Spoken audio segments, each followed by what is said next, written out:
Hey, what's up, everybody? Pat here. Great for recovering alcoholic and addict, just like every day. Guys, please don't forget to subscribe. Leave the video a like. Drop me a comment, and by all means, share it with anybody who might get something out of it. Damn, hearing myself. It's like I'm catching a cold. Been working hard. Maybe I need a break. Guys, what a beautiful Monday. Yeah, busy day. I took on a demo job that I didn't plan on doing, but you know what? I was able to get it done. It was hard work. It was a third floor apartment, so everything had to come down 3 flights of stairs to get in the back of the truck. I'm exhausted today, but you know what? It's the good kind of exhausted that comes from working hard and making good money and just an honest day's work. And there's nothing wrong with that. Nothing wrong with being exhausted for working hard. But you know what? I'll get up tomorrow and I'll do it again because I'm grateful for the opportunity. And I don't have to love every minute of it, but I get to love the results of it.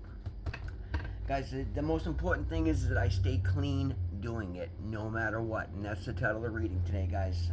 It's just for today, NA Meditation readings titled No Matter What. We eventually have to stand on our own feet and face life on its own terms. So why not from the start? Some of us feel that we should protect newcomers by telling them that while everything used to be horrible, now we are in recovery and it's all wonderful.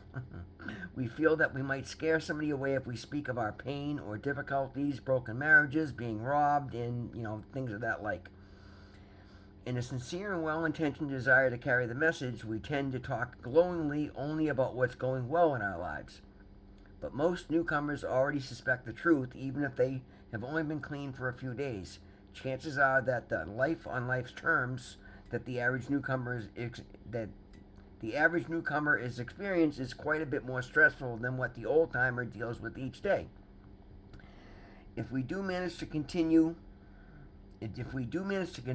a newcomer that everything becomes rosy in recovery, we had better be there to support that newcomer when something goes wrong in his or her life. Perhaps we simply need to share realistically about how we use the resources of spiritual recovery to accept life on life's terms, whatever those terms may be, on any given day. Recovery in life itself contain equal parts of pain and joy. It is important to share both so that the newcomer can know that we stay clean no matter what. And the affirmation is, just for today, I will be honest with the newcomers I share with and let them know that no matter what life brings, we never have to use drugs again. And guys, that's a very, very important message. When I read this one, I was really glad I get to do this video today. Because that's the thing, guys. Yeah, and I'm myself is somebody that's just probably something I'm very guilty of because I'm incredibly grateful, guys. I suffered so long and hard, a lot longer and harder than a lot of people do, just because I get a bullhead and a stubborn disposition. And I was just lost in despair. But I suffered for so long, so hard for so long that I find it very easy to be extremely grateful, and I think a lot of it has to do with working my program the way that I do. I understood early on that the law of attraction, positivity brings positivity, gratitude brings rewards, and I live that every day, and I've trained. But guys, you gotta understand, I literally stopped watching TV, stopped listening to the radio. I went on a 6-month complete media blackout and fed myself nothing but positivity. Puppy videos and kitten videos, and I needed because I needed to, guys. I was in such a negative place for so long that I realized that my brain had been trained to just seek out the worst, and then that's what I was inviting into my life. So that's something. Maybe there's a message there for somebody. For me, it's worked incredibly well. I am so upbeat and so happy. I'm able to bring joy and happiness and change other people's lives all around me all day long. I get feedback constantly that everybody I deal with is shocked that they've never met anybody quite as positive as I am. But I don't want that to gloss over to somebody else watching my recovery program and me being happy about things to make them think that I don't experience pain or I don't experience difficulties. It's just a matter of I weigh everything now to what I was experiencing for the last 30 years in addiction, give or take a couple months here and there. And I stacked a lot of losses, guys. I would work really hard to try and put something together to just piss it away in a moment's notice, and I got used to that revolving cycle. in recovery, even though I deal with life and life's terms, guys, I've dealt with, deaths in the family. And again, I chose to look at it from a position of gratitude, being that, what, at least death's going to happen. At least this time I'm here to support people. And at least I got to say goodbye to these people because there was a lot of people I lost in my family that I wasn't there for. And I never got to say goodbye, and they died not knowing if I was alive or lost on the streets or what. So at least now I'm part of something. But again, it doesn't make their death any, particularly when my 36-year-old cousin died unexpectedly and not from a drug addiction, from complications from her health, diabetes. That was tough. That was heartbreaking. It was it's terrible to see somebody that age and just never really had a great fair shot at life. But again, that's life. It happens. That's not something I'm gonna allow to become an excuse to go use drugs. And that's the important thing, guys. That's why we get into recovery and we share our pain, we share our struggles. Not that we're looking for sympathy, but we want people to know that even though we are dealing with these things, we don't use that as an excuse to do drugs, to throw away our sobriety. And I'm so glad that I've taken hold of that, because one thing I've looked back at my previous history, my previous attempts to get clean, and again, as long as I was in a structured environment where I really didn't have the stress of worrying about keeping a roof over my head or money coming in or a job or anything, all I had to do was get up and take my classes and eat the food that somebody prepared for me and go to the bed and go sleep in a bed that somebody else cleaned for me. I had no problem staying clean, but the minute I would get back into my own life where I had to be responsible for myself, I didn't have a recovery program in place, and I would immediately, the first sign of stress or the first offer of drugs, I would just go back to my old ways and start using drugs, thinking I could do it differently this time, or I just do it one time, or whatever nonsense I was telling myself at that particular time. And it was always wrong. It always led right back into daily use, not being in. Guys, when I see people that are, running around struggling, hustling, like I couldn't even do that. If I didn't have drugs, I literally would not get out of bed. I would, disappear. I would not take phone calls. I would blow off all my responsibilities. Even when I was, my wife was here and I was trying to hide my drug use from her, I would sit there and lie to her until I had the flu, and she's like, "Oh, you got the flu again, huh?" And would just roll her eyes, and I'm trying to get sympathy from her. I'm wondering, like, "Oh, she's so mean to me." She knew I was detoxing, and I deserved no sympathy. I was doing it to myself.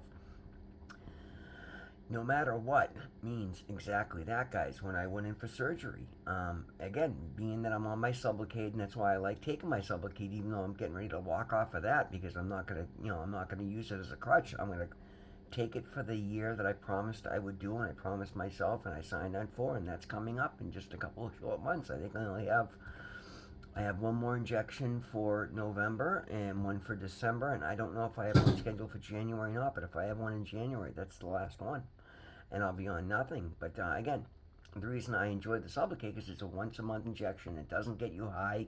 You can't manipulate it. You can't abuse it. I'm not going to use it as a long term crutch.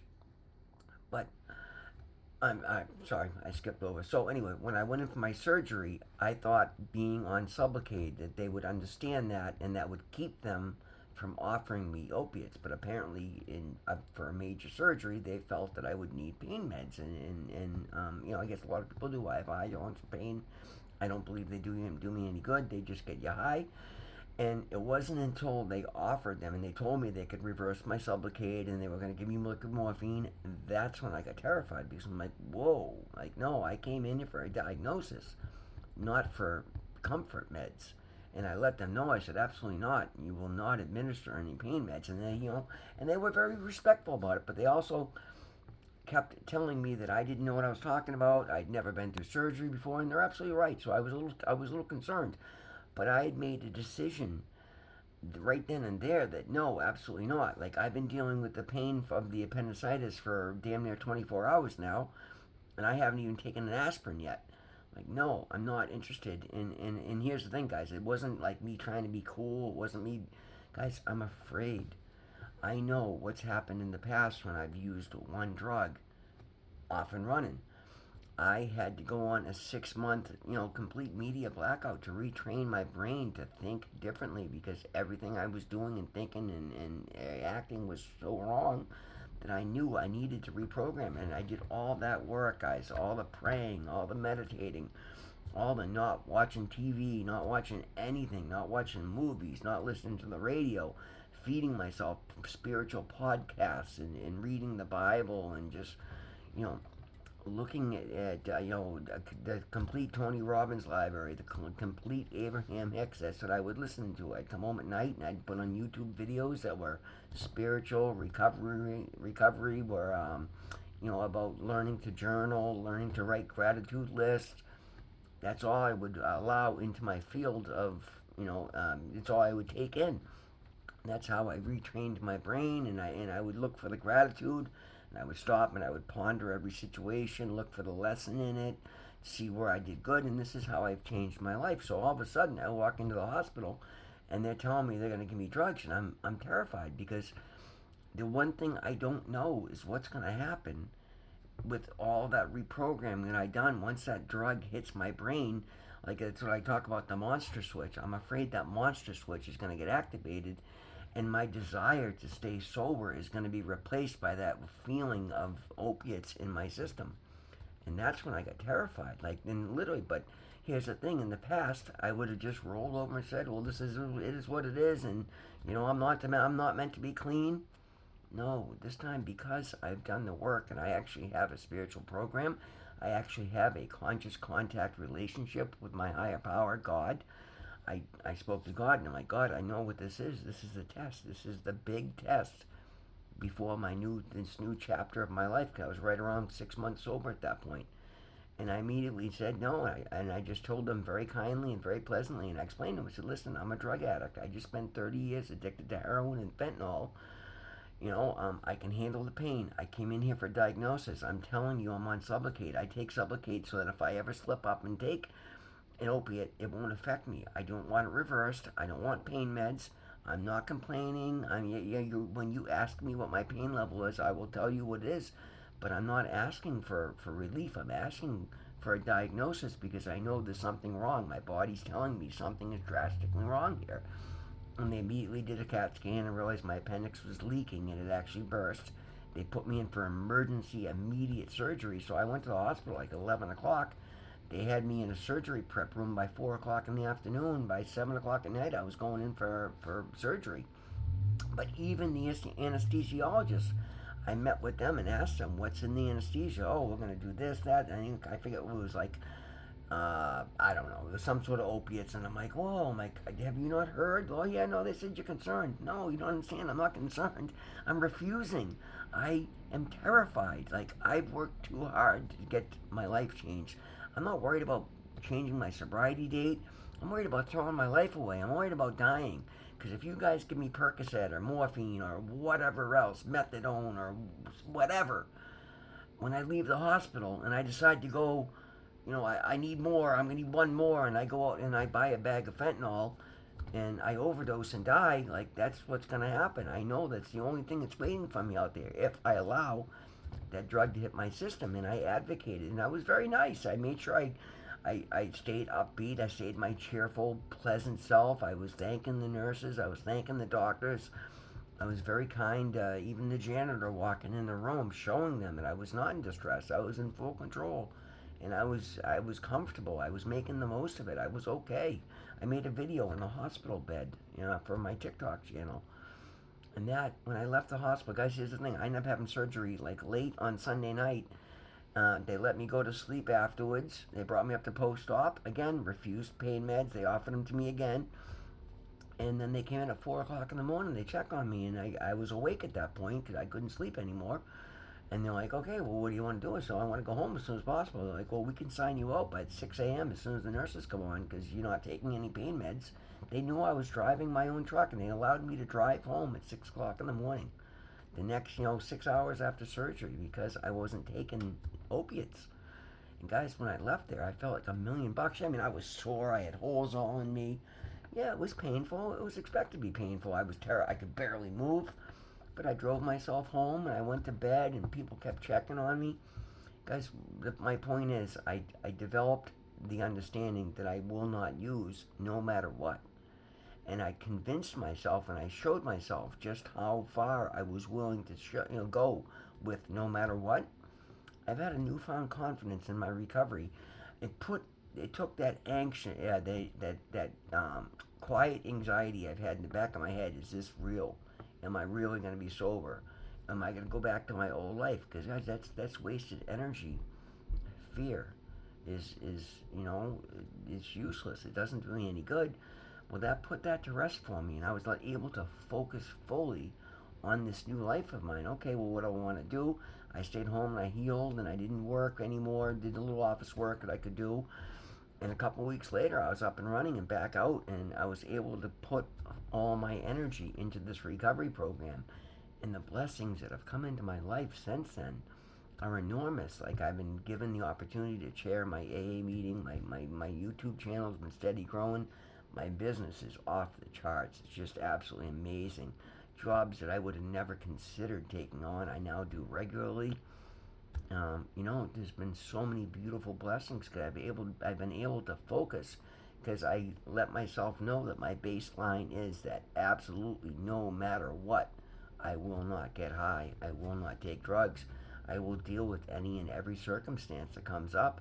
I will do so with and I've had to stop and remind myself that when I'm getting stressed out and things are starting to bother me, I will stop and look at it and go, "Are you kidding me? Really? You could be out there on the street getting high again or dead. What's so bad?" And I'll stop and I'll look at my gratitude list and look at the amazing, beautiful things that I have to be grateful for, and I'll go out and try and cheer somebody else's day up because that makes me feel good about myself. So even though I deal with life on life's terms and bad things happen and I do jobs that don't go well and I'm afraid somebody might step me, and again, it's been pretty good. I really can't even complain about too much because I do it with my hand in God. So remind yourself, guys, that no matter what, we don't use drugs no matter what. We deal with whatever situations have to come up. I'm dealing with legal repercussions. I've dealt with fines. I've dealt with old court cases from the 90s that I've taken care of in the last 9 months. And I've dealt with all these things. And you know what it's been? Because I adopted the baseline of no matter what, I will not use drugs. Every one of those, instead of being a test that I failed, has become a chapter that I've closed and moved forward from. Guys, our perception is our reality, right? The way we're going to deal, like life's going to happen. It's the way that you choose to deal with it that matters and defines who you are. So decide you're not going to use no matter what and then start stacking wins. Because every day that we stay clean is a win. And then you can start adding from there. Guys, that's the video. Thank you so much for being here. Please always remember, God loves you. I love you. We'll see you in the next one.